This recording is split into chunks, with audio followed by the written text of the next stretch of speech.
खुशामदीद, आदाब, good morning, अस्सलाम वालेकुम। आप सबको हमारी तरफ से हो।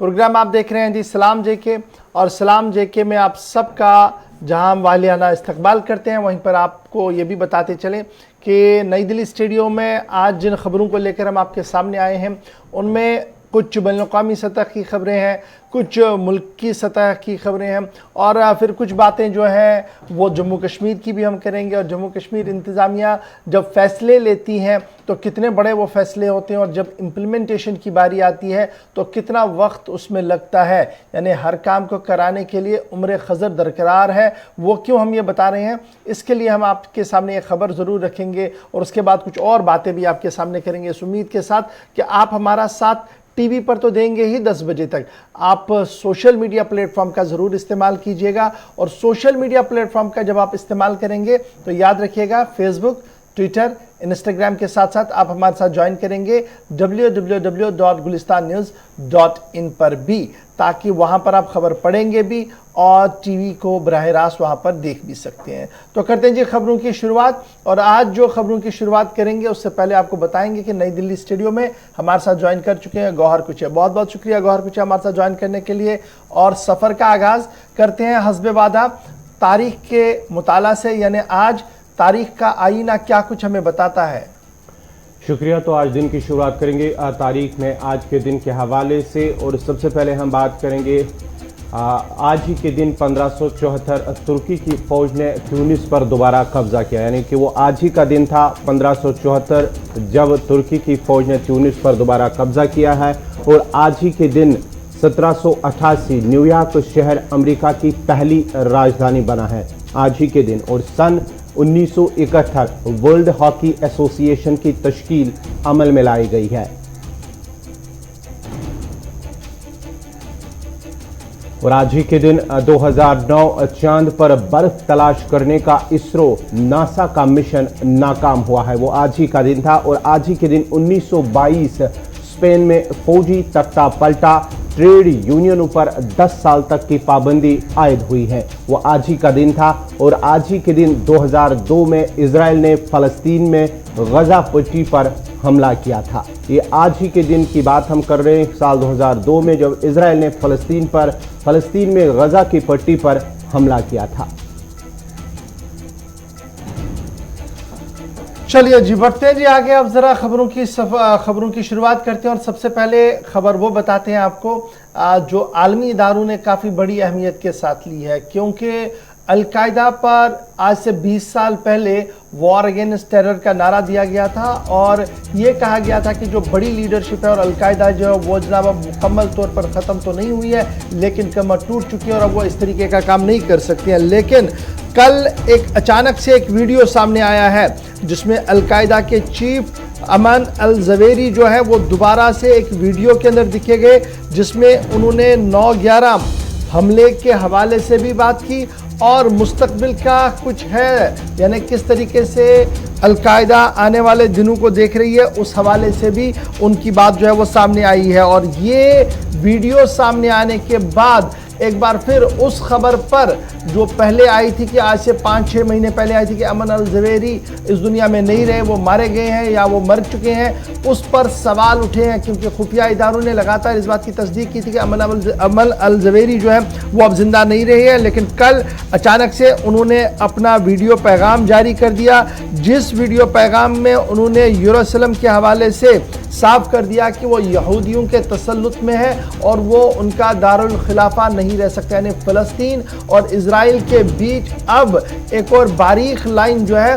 वो आपको अलकायदा की दिखेगी। साथ साथ उन्होंने ये भी साफ कर दिया कि सीरिया के अंदर जिस तरीके से अलकायदा के लड़कों ने कार्रवाई की है, अलकायदा के खुद कुछ बम्बारों ने कार्रवाई की है, उस पर भी उन्होंने इत्मीनान का इजहार किया है और साफ कर दिया है कि आलमी क़ुव्वतें जितनी भी कोशिश करेंगे उसके बावजूद भी अलकायदा जो है वो बराबर काम करती रहेगी। पिछले साल 2020 में ये खबर सामने आई थी कि अब अमन अल ज़वेरी जो है वो इंतहाई अलील है, उसके बाद वो मर गए हैं और कोई वीडियो या कोई बयान उनकी तरफ से जारी नहीं हुआ था। लेकिन अचानक से ये वीडियो कल आने के बाद जो इंटेलिजेंस इदारे हैं, आलमी इंटेलिजेंस इदारे हैं, यानी खुफिया इदारों के जो सरबराहान हैं, उन्होंने इस वीडियो को इंतहाई संजीदगी के से लिया है। और साइट इंटेलिजेंस ग्रुप जो मॉनिटर करता है जिहादी वीडियो वेबसाइट्स की, उनकी तरफ से कल इस बात को, जो ये वीडियो जो है वो रिलीज कर दिया गया और ये कहा गया है कि ये जो वीडियो है ये दरअसल अयमन अल ज़वेरी का हो सकता है। इस पर अभी और तहकीक की भी जरूरत है। बहरहाल वो है नहीं है, लेकिन वीडियो सामने आने के बाद आलमी इदारे जितने भी हैं वो लगातार अलकायदा के इस वीडियो पर गहरी नज़र रख रहे हैं। और जिस तरीके से अब उन्होंने अपना मौक़िफ़ अफगानिस्तान से तब्दील करते हुए यरूशलेम यानी फ़लस्तीन और इजराइल की लड़ाई पर मरकूज़ किया है, वहीं पर सीरिया की भी बात कही है। तो ये इंतहाई इस वक्त जो है बड़ी खबर थी, जो आलमी अखबारों के साथ साथ दिल्ली से शाया होने वाले कई अखबारों ने भी बड़े पैमाने पर ली है। तो बड़ी खबर ये कि अयमन अल ज़वेरी का रात देर गए वीडियो सामने आया और उस वीडियो आने के बाद अब तहकीकाती एजेंसियां, इंटेलिजेंस एजेंसियां अपने अपने तरीके से बात कह रही है। 9/11 के हवाले से जो आज से 20 साल पहले हमला हुआ था, उसी दिन वीडियो जारी करना, ये एक बड़ा सवाल जो है वो सामने रखा है अयमन अल ज़वेरी ने वीडियो जारी करने के बाद। तो ये तो बात थी जनाब अलकायदा की। बढ़ते हैं आगे, ज़रा बात इसराइल की भी आपको बताते हैं, क्योंकि अयमन अल ज़वेरी का इशारा इसराइल की ओर था, फ़लस्तीन की ओर था। तो इस वक्त फ़लस्तीन और इसराइल एक बार फिर आमने सामने है। जी हम बात करेंगे फ़लस्तीन और इजराइल की, दोनों के दरमियान तनाव लगातार जारी है। फ़लस्तीन ने इजराइल की तरफ दागे राकिया के इजराइल का मानना है कि जिसके बाद ही उन्होंने जवाबी कार्रवाई की है। इजराइल ने जब हमला किया दोबारा फ़लस्तीन पर, तो इजराइल का मानना है कि उन्होंने राकेट दागे और मुतअद्दिद राकेट दागने के बाद ही इजराइल ने दोबारा कार्रवाई जारी रखी है। दोनों मुल्कों के बीच अमन समझौते पर कोई इत्तिफाक या कोई बात भी नहीं हो रही है। कतर की इमदादी टीमों को फ़लस्तीन जाने से भी इजरायली फौज की जाने से, इजरायली इंतजामिया, इजरायली पुलिस की जानिब से उन्हें रोका गया है। जब हमला हुआ है फ़लस्तीन के अंदर, तो मुख्तलिफ ममालिक की जानिब से जो एड वहाँ पर लिया जा रहा है, तो इजराइल की जानिब से उसमें मुदाखलत की जा रही है और उसे रोका जा रहा है। लेकिन कल जब कतर की टीमें, इमदादी टीमें वहाँ पर पहुँची हैं, तो इजराइल की जानिब से उन्हें दोबारा रोका गया है। यानी गजा के अंदर कतर की इमदादी टीम जो है वो पैसा बांटना चाहती थी, इसको लेकर इजराइल की तरफ से एतराज़ात किए गए हैं, वो अपनी जगह है। हमास की तरफ से हमला किया गया है, ये इजराइल का मानना है। और इजराइल का बयान अपनी जगह, लेकिन फ़लस्तीनियों का बयान भी सामने आया है। और फ़लस्तीनियों का मानना है कि जिस तरीके से गुज़श्ता दिनों जेल से फरार हुए थे कुछ लोग, उसके बाद फ़लस्तीन पर इसराइल की जारियत एक बार फिर जारी हुई है, जिसका जवाब जो है वो कल देने की कोशिश की गई है। तो फिलहाल इसराइल और फ़लस्तीन एक बार फिर आमने सामने है और पिछले 24 घंटों के दौरान जो तनाव है वो साफ इन दोनों बॉर्डर्स पर जो है वो देखने को मिल रहा है। इसके बाद बढ़ते हैं जी आगे, बात ज़रा अफ़गानिस्तान की भी करते हैं, क्योंकि अफ़गानिस्तान के अंदर मामला थोड़ा सा पेचीदा हो रहा है, क्योंकि फाइनेंशियल क्रंच मुल्क के अंदर आ चुका है। और उस फाइनेंशियल क्रंच को देखते हुए अब उसका असर जो है वो आम आदमियों पर पड़ेगा। जैसे मैंने कल भी कहा था कि 2022 की वस्त तक 80% आबादी के पास पैसा नहीं बचेगा, जिसके बाद सूरत हाल जो है वो इंतहाई संगीन हो सकती है। और इन सभी रिपोर्टों के बीच अक़वाम मुत्तहिदा के सेक्रेटरी जनरल एंटोनी गुटेरेस की कोशिशें जो है वो रंग लाती हुई नज़र आ रही है। अक़वाम मुत्तहिदा ने तकरीबन $600 मिलियन अफ़गानिस्तान के लिए इमदाद देने का ऐलान कर दिया है। और ये कहा कि ये ह्यूमैनिटेरियन क्राइसिस जो इस वक्त है, यानी जो इंसानी मामला इस वक्त सामने आया है, उसको ध्यान में रखते हुए ही अक़वाम मुत्तहिदा जो है वो ये कार्रवाई करने जा रहा है। साथ साथ लगातार कई हफ्तों से मशावरत चल रही थी एंटोनी गुटेरेस की तरफ से, कई रज़ाकार इदारों, कई बड़े इदारों के साथ मशावरत हो रही थी, जिनमें red cross, international red cross है, डॉक्टर विदाउट बॉर्डर्स है और कुछ और इदारे हैं जिनके साथ लगातार मशावरत और मीटिंग्स चल रही थी। जिसके बाद अब यह फैसला ले लिया गया है कि तकरीबन $600 मिलियन फंड रेज किया जा रहा है, जो अफगानिस्तान के लिए दिया जाएगा। साफ कर दिया एंटोनी गुटेरेस ने कि ये जो इमदाद है ये अफगान इंतजामिया के लिए नहीं है, बल्कि अफगानिस्तान के लोगों के लिए है, क्योंकि वहां पर कहत साली एक तरफ से है और दूसरी तरफ से जो पैदावार, कहत साली के साथ साथ जो इस वक्त फाइनेंशियल क्रंच मुल्क के अंदर है, उससे सूरत हाल जो है वो इंतहाई संगीन बन रही है। और अवाम इस वक्त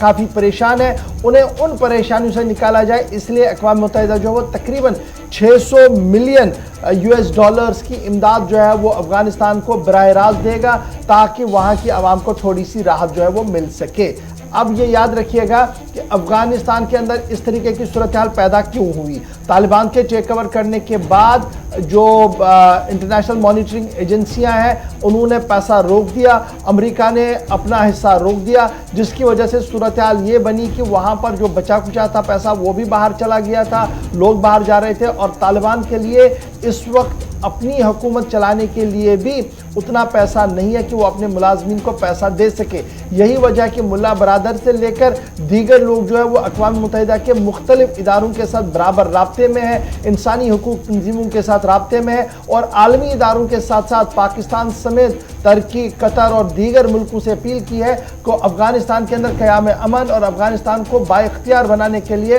अपना फ़ाल और मुतहरिक किरदार जो है वो निभाए। इधर अफगानिस्तान की जब हम बात करते हैं, अफगानिस्तान के इंटीरियर वजीर की तरफ से कल एक बार फिर यह बयान जारी करते हुए साफ कर दिया गया कि जो मुलाजमीन मुल्क छोड़कर बाहर फरार हो गए हैं, अगर वो वापस आना चाहते हैं तो उन्हें और उनके अहल खाना की जमानत तालिबान इंतजामिया देती है, यानी वापस आकर वो काम करें। अब ये वापस लाने का मामला क्यों है? हसास और अहम तरीन इदारों पर, चाहे पॉलिसी मेकिंग हो, फाइनेंशियल सेटअप हो, सोशल सिक्योरिटी का मामला हो, वहाँ पर जिन लोगों ने काम किया था उन्हें इस बात का खदशा था कि तालिबान आने के बाद उन्हें उसी तरीके से एग्जीक्यूट किया जाएगा, उसी तरीके से फांसी के तख्तों पर लटकाया जाएगा जिस तरीके से माजी में था। यही वजह कि वो टॉप ऑफिशियल सारे चले गए थे, फाइनेंशियल मैनेजमेंट करने वाले लोग भाग गए थे, और अब तालिबान इस कोशिश में है कि किसी न किसी तरीके से उन्हें वापस लाया जाए, ताकि मुल्क के अंदर जो मौजूदा सूरत हाल है, बहरानी सूरत हाल है, इस पर कहीं ना कहीं काबू किया जाए। देखना होगा कि इस अपील का असर आने वाले दिनों में कितना हो सकता है। बढ़ते जी आगे, एक और खबर जो तालिबान के हवाले से ही आपके सामने रखते हैं, और वो है बच्चों की तालीम, यानी बच्चियों की तालीम, ख़वातीन की तालीम के हवाले से। यहाँ पर ये बड़ा इंपॉर्टेंट है कि ख़वातीन की तालीम का हमने इस वक्त इसलिए जिक्र किया, और कल रात देर के ये प्रेस कॉन्फ्रेंस हुई थी, क्योंकि आलमी इदारे लगातार इस पर फोकस कर रहे थे कि क्या ख़वातीन को बाइख्तियार बनाना और ख़वातीन के हकूक़ की पासदारी तालिबान की तरफ से की जाएगी या नहीं की जाएगी। इस हवाले से कल तालिबान के वज़ीर तालीम की तरफ से बड़ा बयान सामने रखा गया है। अब्दुल बाकी हकी जो वज़ीर तालीम बनाए गए हैं, उन्होंने कल काबुल के अंदर प्रेस कॉन्फ्रेंस की है, और उस प्रेस कॉन्फ्रेंस के दौरान उन्होंने इस बात की वजाहत कर दी कि तालीम को हासिल करना और तालीम लेना हर एक के लिए फ़र्ज करार दिया गया है, इन्हें ज़रूरी करार दिया गया है, और इस सिलसिले में ख़वातीन भी अब अंडर ग्रेजुएट, पोस्ट ग्रेजुएट और हायर एजुकेशन के लिए यूनिवर्सिटी कॉलेज में जा सकते हैं, लेकिन इसके लिए ज़ाब्ते को तय कर दिया गया है। और ये ज़ाब्ता जो तय कर दिया गया है वो ये है कि कोएड एजुकेशन, यानी एक साथ मर्द और ख़वातीन एक साथ नहीं बैठेंगी, लड़के और लड़कियां एक साथ नहीं बैठेंगी, इलाहिदा तौर पर क्लासों का एहतमाम होगा, और साथ साथ पर्दे का माकूल बंदोबस्त करना होगा। और जो गाइडलाइंस तालिबान इंतज़ामिया की तरफ से जारी कर दी गई है, उसमें अब कॉलेज, यूनिवर्सिटी और हायर एजुकेशन तक भी ख़वातीन आ सकती है, और कल बाज़ाब्ता तौर पर इस बात का ऐलान अफ़गानिस्तान की इंतज़ामिया की तरफ से किया गया है। ये बयान सामने आने के बाद अब देखना होगा कि आलमी इदारे इस पर रिएक्ट कैसे करते हैं, लेकिन ज़रूर जब ये अलाउ किया गया है तो साथ में ही इफ्स एंड बट्स भी लगा दिए गए हैं कि अगर तालीम हासिल करनी है तो शरई हदूद के अंदर अंदर आपको रहना होगा, यानी कपड़े भी वैसे पहनने होंगे जो तालिबान की तरफ से लगाए गए हों, यानी जो डेडलाइन जो जिस तरीके का खाका उन्होंने खींचा है, और साथ साथ अब इकट्ठे तालीम, यानी लड़का और लड़की इकट्ठे तालीम हासिल नहीं करेंगे, अलग अलग ये तालीम होगी। इस हवाले से बाज़ाब्ता तौर पर जो है वो ऑर्डर जारी कर दिया गया। जेंडर सेग्रीगेशन जो है वो एनफोर्स हो गया है जी तालिबान की तरफ से, और यह साफ कर दिया गया है कि बेटियां अब तालीम हासिल करें। बल्कि यहाँ तक कल हकी साहब चले गए, उनका मानना था कि वो तो ये चाहते हैं कि ये सिर्फ अफगानिस्तान तक महदूद ना रहे बच्चियाँ, बल्कि ये पाकिस्तान और दीगर मुल्कों के अंदर भी पढ़ने जाएं और अफगानिस्तान के लिए एक नुमाया किरदार वो अदा करें। तो ये एक मेजर डेवलपमेंट है जी लास्ट तालिबान और आज के तालिबान। लास्ट तालिबान ने साफ कर दिया था कि आपने घर के अंदर रहना जी, ज़्यादा कोई बाहर उछल कूद करने की ज़रूरत नहीं है, लेकिन आज वाले इंटरनेशनल सिनेरियो को समझते हुए तालिबान ने यह साफ कर दिया कि तालीम होगी और आला तालीम भी होगी, लेकिन शरई कवायद और ज़वाबित के साथ हर एक चीज़ को दिया जाएगा। बढ़ते हैं आगे। और ये बयान जो प्रेस कॉन्फ्रेंस के दौरान ये बयान उस वक्त सामने आया है जब दुनिया की नजरें शायद वो अफवाहें थी कि शायद अफगानिस्तान के अंदर खवातीन को तालीम हासिल करने की इजाज़त नहीं दी जाएगी। उसके बाद ही कल इस तरह की प्रेस कॉन्फ्रेंस के बाद ये ऐलान किया गया, फैसला किया गया लड़कियां भी तालीम हासिल कर सकती हैं, लेकिन जो शरीय कवानीन के हिसाब से यानी कि को एजुकेशन पर पाबंदी आयद की गई और लिबास को लेकर भी इस प्रेस कॉन्फ्रेंस में वजीर तालीम की जानिब से कहा गया है। चलिए अब जरा बात ईरान की करते हैं, क्योंकि ईरान की खबर भी काफी दिलचस्प है और पिछले 5-8 महीनों के हाँ ना के बीच ईरान इंतजामिया ने लिया है बड़ा फैसला। और ईरान इंतजामिया की तरफ से अक़वाम मुत्तहिदा की तरफ से जो न्यूक्लियर साइट्स के पास कैमरा लगाए गए थे उनके मेमोरी कार्ड्स को तब्दील करने के लिए बाज़ाब्ता तौर पर इजाज़त दे दी है। ईरान की तरफ से नए मेमोरी कार्ड अक़वाम मुत्तहिदा के कैमरों को लगाया जाए, इस हवाले से जो है क्लियरेंस दे दी गई है। अब ये कैमरा लगे कहां पर थे जी? ये न्यूक्लियर साइट यानी जो जौहरी मामला है अफगानिस्तान का, अपना ईरान का, वहां पर ये चीजें जो ये कैमराज लगाए गए थे और पिछले कई महीनों से हाँ ना के बीच अब बाज़ाब्ता तौर पर ईरान की इंतजामिया की तरफ से इस बात का ऐलान किया गया है। ईरान के जो head of the Iran civilian nuclear program जो है उन्होंने तेहरान में कल प्रेस कॉन्फ्रेंस के दौरान ये साफ कर दिया कि अक़वाम मुत्तहिदा इंस्पेक्टर्स की तरफ से जो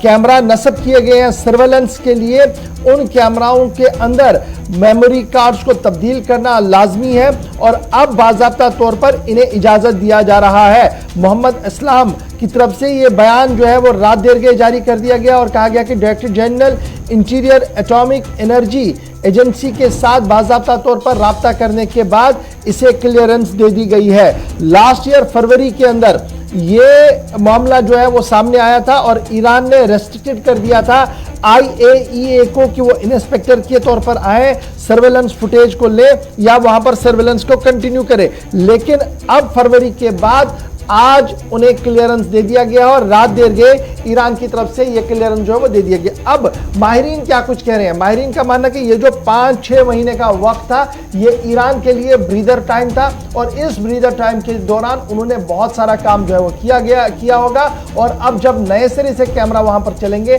तो रूटीन में बड़ी चीजें आपको वहां पर नजर आएंगी। तो ये बात तो थी जनाब ईरान की, जहां पर अक़वाम मुत्तहिदा के निगरां कैमराओं को बाज़ाब्ता तौर पर अब मेमोरी कार्ड्स तब्दील करने के लिए इजाजतनामा दे दिया गया है। अब आते हैं जी मुल्क की और यानी भारत के अंदर क्या कुछ होने जा रहा है और बात करेंगे वजीर आज़म की। गौहर जी हाँ, तो बात करेंगे वजीर आज़म की, जहां रवा माह की 16 तारीख को शंघाई ताउन तंजीम का इजलास समिट होने वाला है। ये वर्चुअली तौर पर ये समिट होने वाला है और वजीर आज़म नरेंद्र मोदी इस समिट में शिरकत कर रहे हैं और दीगर जो 7 ममालिक हैं वो भी इसमें Russia, China, India, Pakistan, Tajikistan, Uzbekistan, Kazakhstan और किर्गिस्तान के साथ साथ ताजिकिस्तान इस SCO मीटिंग में, इस SCO समिट में वो शिरकत करेंगे और वजीर आज़म भी इसमें शिरकत करेंगे। पिछले कई दिनों से देखा है कि SCO के मुल्कों के उज़राए खारजा और दिफा 2 महीनों में लगातार मीटिंगें कर रहे और जब से तालिबान की हुकूमत अफगानिस्तान में आई है उसके बाद ही मीटिंगों का सिलसिला लगातार शुरू हुआ मुख्तलिफ ममालिक की जानिब से। और ज़ेर बहस सबसे बड़ा जो मुद्दा इन मीटिंगों के अंदर रहा है वो अफगानिस्तान की मौजूदा सूरत हाल और तालिबान हुकूमत, और माना जाता है कि SCO मीटिंग में तालिबान हुकूमत अफगानिस्तान का मामला भी ज़ेर बहस रहेगा। SCO का समिट अब 16 सितंबर को होगा और बाज़ाब्ता तौर पर वज़ीर आज़म जो है वो वर्चुअली इस कॉन्फ्रेंस के अंदर शिरकत करेंगे और पिछले 2 महीनों के दौरान SCO के वज़राए खारजा और वज़राए दिफा और सिक्योरिटी एडवाइज़र्स की मीटिंग दोशंबे के अंदर लगातार हुई है और ये मीटिंग्स का होना सिर्फ और सिर्फ अफगानिस्तान की मौजूदा सूरत हाल, साउथ एशिया के अंदर बन रहे नए मामलात पर गुफ्तशनीद के लिए है। और SCO समिट पर जहां 8 मेंबरान इंतहाई अहम है जिनमें रूस और चीन ये 2 सुपर पावर भी हैं, उसके साथ साथ भारत भी है, पाकिस्तान भी है, यानी ये 4 तिकोनी मामला बड़ा इंपॉर्टेंट है। उसके साथ जो छोटे देश वहां पर है जिनकी सरहदें अफगानिस्तान के साथ लगती हैं, Tajikistan, Uzbekistan, Kazakhstan, Kyrgyzstan, Tajikistan, ये करंटली जनाब वहां पर मीटिंग के अंदर होंगे और 16 से 17 तारीख तक दोशंबे के अंदर हाइब्रिड मोड पर यह कॉन्फ्रेंस जो है वो चलेगी। ये एक्सपेक्ट किया जा रहा है कि चीन के जो सदर है जिनपिंग वो भी वर्चुअली इसके अंदर मौजूद रहेंगे, पाकिस्तान के वजीर आजम इमरान खान इसके अंदर मौजूद रहेंगे, रूस के सदर व्लादिमीर पुतिन वहां पर मौजूद रहेंगे और भारत की तरफ से वजीर आजम नरेंद्र मोदी। तो ये पहला मौका आएगा जब इमरान खान और वजीर आजम नरेंद्र मोदी एक साथ होंगे। ये दूसरा मौका होगा जब नरेंद्र मोदी और जिनपिंग एक साथ एक ही मीटिंग के अंदर होंगे। लेकिन बड़ी बात ये 1-to-1 मीटिंग नहीं है, वर्चुअल मोड में मीटिंग होगी और देखना होगा कि अफगानिस्तान की मौजूदा सूरत हाल को लेकर इन मुल्कों के अंदर जो मशावरत होनी है इसके बाद क्या कुछ सामने आ सकता है। तो ये तो बात थी जनाब एससीओ कॉन्फ्रेंस की जो 16 सितंबर से शुरू होने जा रही है और इन मुल्कों ने वहां पर हिस्सा लेना है। बढ़ते हैं आगे, बात कोरोना वायरस की भी आपको बताते हैं, जहां तीसरे वेव की दस्तक मुल्क के अंदर आ चुकी है। मुख्तलिफ माहिरीन का इस तरीके का मानना है। वहीं पर वजीर सेहत की तरफ से एदाद शुमार जारी कर दिए गए हैं और मरकजी वजीर सेहत का बड़ा बयान सामने आया है, जिस बयान के तहत 6 रियासतें और मरकजी जेरी इंतजाम इलाके ऐसे हैं जहां पर पहला डोज 100% आबादी को मिल चुका है। अडल्ट पॉपुलेशन जो 6 रियासतें यूनियन टेरिटरियां हैं वहां पर पहला डोज मुकम्मल हुआ है। मरकजी वजीर सेहत मनसुख की तरफ से यह बयान जो है वो जारी कर दिया गया है और यह साफ कर दिया गया है दादरा नागर हवेली, दमन दीव, गोवा, हिमाचल प्रदेश, लद्दाख, लक्षद्वीप, सिक्किम ऐसी रियासतें हैं जहां पर कोविड-19 के 100% टीकाकरण को यकीनी बनाने की कोशिशें की जा रही और पहला मरहला जो 18 साल से ऊपर वाला था उसमें पहला डोज मुकम्मल हो गया है और दूसरे डोज को लेकर भी 70 से 80% आबादी को डोजेज लगे हैं। मरकजी वजीर सेहत की तरफ से यह साफ कर दिया गया है कि जो कोविन पोर्टल है उसने जो रात देर के एदाद शुमार जारी कर दिए हैं उसके हिसाब से यूनियन टेरिटरी जहां पर 100% आबादी को वैक्सीनेशन हुई है वो दादर है, नागर हवेली है, दमन दीव है, जहां पर तकरीबन 6.26 लाख डोजेज जो है वो दिए गए हैं। गोवा के अंदर 11.83 लाख डोजेज अभी तक लग चुके हैं। हिमाचल प्रदेश के अंदर 55.74 लाख डोजेज आवाम को लग चुके हैं। लद्दाख की आबादी जो कुल 3 लाख के आसपास आबादी है अभी वहां पर 1,97,000 डोजेज जो है वो लग चुके हैं। लक्षद्वीप के अंदर तकरीबन 53,499 डोजेज जो है वो लगे हैं और सिक्किम के अंदर 5.10 लाख डोजेज लगने की बात मरकजी वजीर सेहत की तरफ से बताई गई है। इधर सभी रियासतों के जिम्मेदारों से कहा गया है कि टीकाकारी की मुहिम को और तेज किया जाए और हर फर्द को टीका लगे। इस सिलसिले में सूबाई रियासती इंतजामिया जो है वो मुतहरिक रहे। ये बात इंतहाई अहम है। ये बयान तब दिया गया है जब लगभग माहिरीन के मुताबिक तीसरी वेव कोविड ने मुल्क के अंदर कई रियासतों के अंदर दस्तक दे दी है और उससे पहले ये एदाद शुमार जो है वो मरकजी वजीर की तरफ से जारी कर दिए गए हैं। अब बात जनाब आगे बढ़ते हैं, बात जरा एक और बात की भी करते हैं। जब दिल्ली की शुरुआत हो रही है तो उत्तर प्रदेश की खबर कल की थी लेकिन बड़ी दिलचस्प थी क्योंकि कल योगी आदित्यनाथ कई अवामी जलसों से खिताब कर रहे थे और खिताब के दौरान बात करते करते वो जम्मू कश्मीर आए और कहा कि जम्मू कश्मीर के अंदर तकसीम राशन का जो मामला था ये भी उन लोगों को दिया जा रहा था जो अब्बाजान कहते थे। जी हाँ, जहाँ यूपी के वज़ीर आला योगी आदित्यनाथ की जानिब से अवामी जलसे से उन्होंने खिताब किया है और इस सिलसिले में उन्होंने कहा है कि अब्बाजान के एक जुमला उन्होंने इस्तेमाल किया है खिताब के दौरान, यानी कि कश्मीर उमर अब्दुल्ला को तनकीद बनाया उन्होंने और उसके साथ ही जब उमर अब्दुल्ला की जानिब से भी इसको वापस निशाना बनाया गया है, तनकीद की गई है। उमर अब्दुल्ला ने योगी आदित्यनाथ को वापस निशाना बनाया। अब्बाजान कहने वालों को राशन मिल रहा है के बयान की तनकीद की है। योगी नाकामी को छुपाने के लिए इस तरह के बयान दे रहा है, ये उमर अब्दुल्ला की जानिब से कहा गया है। अवामी जलसे से खिताब के दौरान योगी आदित्यनाथ ने कहा है कि 2017 से पहले जो राशन अब्बाजान के नाम पर ही सिर्फ उन लोगों को मिलता था जो अब्बाजान के नाम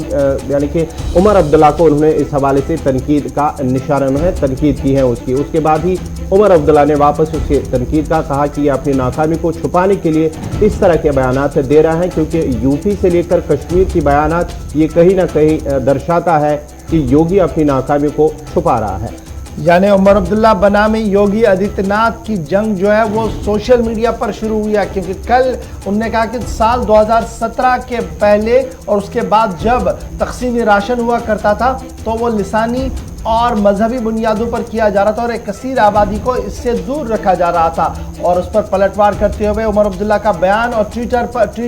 ट्वीट आया है, जिस ट्वीट के जरिए से उन्होंने योगी आदित्यनाथ पर ताबड़तोड़ हमले करते हुए कह दिया है कि अपनी नाकामियों को छुपाने के लिए जम्मू कश्मीर का जिक्र किया जा रहा है और जिस तरीके से मजहबी कार्ड को खेलकर अवाम को गुमराह करने की कोशिशें की जा रही है, अवाम इस बार बाखबर है और उन्हें खरे और खोटे की तमीज भी है। ताहम उन्होंने साफ कर दिया कि जो लोग इस तरीके की अफवाहें कर रहे हैं उन्हें देखना चाहिए कि उनकी रियासतों के अंदर किस तरीके का माहौल है और अक़लियतें कितनी महफूज है। उमर अब्दुल्ला का ट्वीट और उसके बाद कई लोगों की तरफ से उस पर रिट्वीट और तनकीद का सिलसिला अभी भी जारी है। बढ़ते हैं जी आगे, बात जरा पाकिस्तान की करते हैं। पाकिस्तान की बात इसलिए इस वक्त इंपॉर्टेंट बनती है क्योंकि कल प्रेस कॉन्फ्रेंस हुई है वहां पर और प्रेस कॉन्फ्रेंस के दौरान एक डोजियर सामने रखा गया है जिसको लेकर भारत सरकार का मौक़िफ़ थोड़ी देर में जरूर सामने आएगा। लेकिन कल जो पाकिस्तान के फॉरेन मिनिस्टर शाह महमूद कुरैशी ने प्रेस कॉन्फ्रेंस की, जिनके हमरा national security adviser Moeed Yusuf थे, human right minister Shireen Mazari थे, उन्होंने तकरीबन 131 पेजों पर मुश्तमिल एक डोजियर जो है वो मीडिया के इंटरनेशनल मीडिया के सामने रखा, जिस दौरान उन्होंने इस बात की वजाहत की कि इस डोजियर के अंदर जो 113 रेफरेंसेस हैं उनमें 26 रेफरेंसेस जो है वो इंटरनेशनल मीडिया की है, 41 जो है वो इंडिया के थिंक टैंक्स की है, 14 जो है वो पाकिस्तान की है और ये ऑन रिकॉर्ड रख रहे हैं दुनिया के सामने कि किस तरीके से भारत की तरफ से जारहाना कार्रवाइयाँ जो है वो जम्मू कश्मीर के अंदर की जा रही है। कल जब प्रेस कॉन्फ्रेंस हो रही थी तो इल्ज़ामात की बूछाड़ की गई है और इल्ज़ाम लगाते हुए ये साफ कर दिया गया है शाह महमूद कुरैशी की तरफ से कि जम्मू कश्मीर के अंदर केमिकल वेपन का इस्तेमाल किया जाता है जो सरीहन केमिकल वेपन कन्वेंशन की खिलाफ वर्जी है। शाह महमूद कुरैशी ने कल ये प्रेस कॉन्फ्रेंस के अंदर कहा है, शिरीन मजारी उनके साथ थी और adviser national security adviser Moeed Yusuf उनके साथ थे और यूसुफ के मुताबिक उनका मानना था कि उनकी तरफ से ये जो डोजियर दिया गया है ये डोजियर उस वक्त दिया गया है जब सईद अली गिलानी इस दुनिया के अंदर नहीं है और ये सबसे बेहतरीन खराज सईद अली गिलानी के लिए होगा क्योंकि वो लगातार इस मामले पर सरगर्म थे। इल्ज़ामात 113 पेजों पर इल्ज़ामात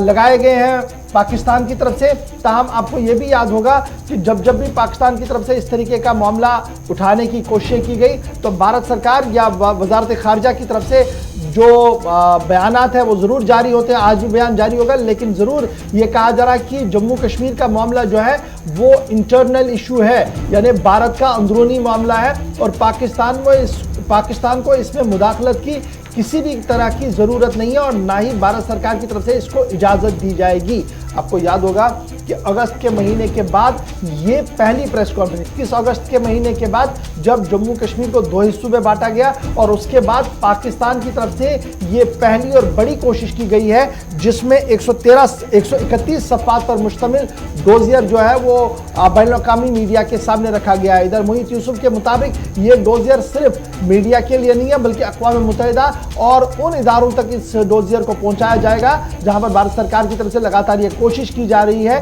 कि वो ये एहसास दिला रहे हैं कि जम्मू कश्मीर के अंदर सब कुछ ठीक ठाक है, जबकि जम्मू कश्मीर ठीक ठाक नहीं है। ये नेशनल सिक्योरिटी एडवाइजर पाकिस्तान की प्रेस कॉन्फ्रेंस का हाल अहवाल हम आपको बता रहे हैं। इधर भारत सरकार की तरफ से मौक़िफ़ जरूर सामने आएगा, लेकिन वज़ारत खारजा के जिम्मेदारों की तरफ से साफ कर दिया गया है कि इससे कबल भी कई बार पाकिस्तान ने इस तरीके की नाकाम कोशिशें की हैं जिनका मुंहतोड़ जवाब बैनुल-अक़वामी सरजमीन से ही दिया गया है और इस वक्त आलमी दुनिया को इस बात का इल्म है कि पाकिस्तान किस मकमसे के अंदर फंसा हुआ है और उन मामलात से तवज्जो हटे, इसलिए जम्मू कश्मीर के उस मामले पर वो बात करना चाहते हैं जहां पर उनकी कोई सेधी नहीं बनती है। तो इंतजार रहेगा कि दफ्तर खारजा की तरफ से क्या कुछ बयान जो है वो आज जारी होगा, क्योंकि वो बयान और वो रिएक्शंस इंतहाई अहम होंगे।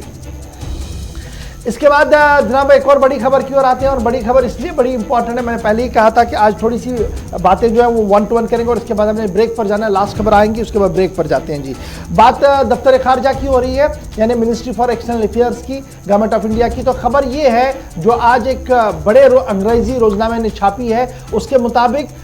भारत की जो वजारत खारजा है उन्होंने जम्मू कश्मीर पुलिस से डिटेल्स तलब की है। अगरचे अखबार की यह खबर मैं आपके सामने रखा हूं, और ये अखबार छोटा अखबार नहीं है, बहुत बड़ा अखबार है जिन्होंने इस खबर को लिया है। उनके हिसाब से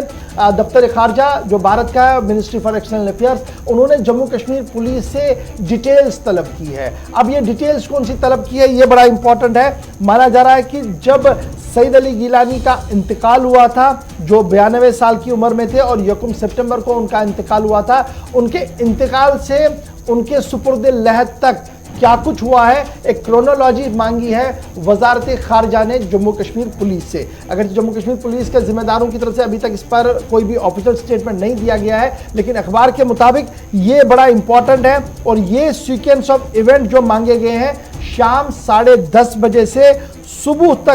5 बजे तक, जब सईद अली गिलानी को दफन किया गया है, ये मांगे गए हैं। और ये कहा गया है कि सितंबर 1 और 2 के दरमियान जो कुछ हुआ है वो सारी डिटेल जो है वो दफ्तर खारजा को दी जाए। अब ये दफ्तर खारजा को देने वाली मामला क्यों सामने आया है, जरा इसको समझने की जरूरत है। आपको याद होगा सईद अली गिलानी के इंतकाल के बाद कंट्रोवर्सियां बहुत ज्यादा पैदा हुई, जहां अहल खाना की तरफ से यह कहा गया कि जबरदस्ती उनकी लाश को वह उनके घर से बाहर निकाला गया और जम्मू कश्मीर इंतजामिया की तरफ से उनका तदफीन किया गया और अहल खाना को वहां पर आने की इजाजत नहीं दे दी गई। वहीं पर पुलिस ने एक के बाद एक वीडियो जारी कर दिया, यानी उनकी तरफ से काउंटर किया गया कि तदफीन से पहले जो गुस्ल होता है वो किस तरीके से दिया गया, जब तदफीन हुई तो कौन लोग वहाँ पर मौजूद थे, मकामी इंतजामिया कमेटी के जिम्मेदारों ने वहाँ पर जनाजा और नमाज पढ़ाई है। और अब इस वक्त भी हैदरपुरा का जो एरिया है वो बहुत ज़्यादा सिक्योरिटी कवर में रखा गया है, क्योंकि अभी भी सूरत हाल जो है वो थोड़ी सी टेंस वाली बनती है बीच बीच में, इसलिए उस पर नज़र रखी जा रही। तो ये दोनों बयान आते हैं, एक तरफ से सईद अली गिलानी के अहल खाना का बयान था, एक तरफ से पुलिस ने बयान और वीडियो जारी किए। लेकिन इस बीच खबर ये है कि दफ्तर खारजा ने डिटेल्स मांगी। अब ये डिटेल्स क्यों मांगी है, कहा जा रहा है कि अक़वाम मुत्तहिदा के अंदर कुछ इंसानी हकूक़ तंजीमों की तरफ से ये मामला जो है वो सामने उठाया गया है कि तदफीन के मामले पर ज़बरदस्तियां की जा रही हैं और बिल्कुल भी मजहबी रसूमात को पूरा किए बगैर ही सईद अली गिलानी को दफन किया गया है। जो क्रोनोलॉजी अब मांगी गई है जी जम्मू कश्मीर पुलिस से, एविडेंसेस के साथ वो जाएंगी जी, क्योंकि पहले ही आपको याद होगा पुलिस ने कुछ वीडियोस जारी कर दिए थे जिसमें साफ था कि दफन किस तरीके से हुआ, जनाजा किस तरीके से हुआ और जो गुस्ल का मामला था वो किस तरीके से हुआ। लेकिन पुलिस का ज़रूर ये मानना है कि सईद अली गिलानी की लाश पर पाकिस्तानी परचम लहराया गया था और पहले हाँ और बाद में अचानक से ना की गई, जो ये साफ दिखा रहा था कि सरहद पार से कोई ना कोई प्रेशर इन दोनों पर था। फिलहाल पुलिस की तरफ से FIR भी उनके बेटों पर पहले ही दर्ज कर दी गई है। छोटे से ब्रेक के लिए यहाँ पर रुक रहे हैं जी। ब्रेक के उस पार आएंगे तो आपको लिए चलेंगे रजौरी, जहां पर इस वक्त झड़प जारी है। उसके साथ साथ आपको बताएंगे कि आज स्कूल भी जाना है, यानी कॉलेज आज खुल रहे हैं, स्कूल खुल रहे हैं, और फिर सरकार का वो फैसला भी बताएंगे जहां पर टाइमलाइन 6 महीने थी लेकिन वक्त बहुत गुजर गया है। कौन सी खबर है बताएंगे डिटेल के साथ ब्रेक के बाद।